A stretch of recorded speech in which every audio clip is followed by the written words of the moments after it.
Saudi আরবে এখন রাত্রে 2টা বাজে। দেখেন ভয়ঙ্কর দৃশ্যগুলা আমি দেখাই আপনাদেরকে। ওই দেখেন, আপনারা তো কইলে বিশ্বাস করতেন না। দেখছেন গাধা দেখা যায়, ওই যে গাধা হাঁটতেছে, আর ওই দিকে আরও কয়েকটা গেছে।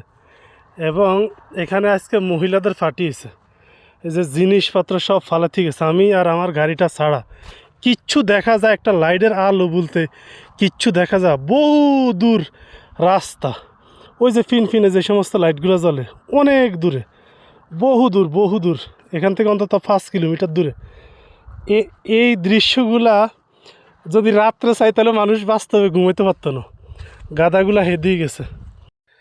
আরও গাদা যেই মিলামিশা করে, যেইভাবে চিক করে দেয় ঘাটদা, হাতির মতো চিক করে দিয়ে উঠে।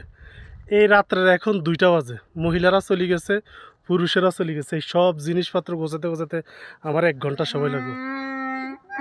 বাস্তবতা শুনছেন, মানে এখন গাধা মিলামিশা করতেছে কিরকম, বিষা অনেক ভয়ঙ্কর। যদি রাত্রে চাই অনেকে ডরে ঘুমাইতে পারতো না। এই রিস্ক নিয়ে বিদেশে প্রবাসের মধ্যে কাজ করতে হয়।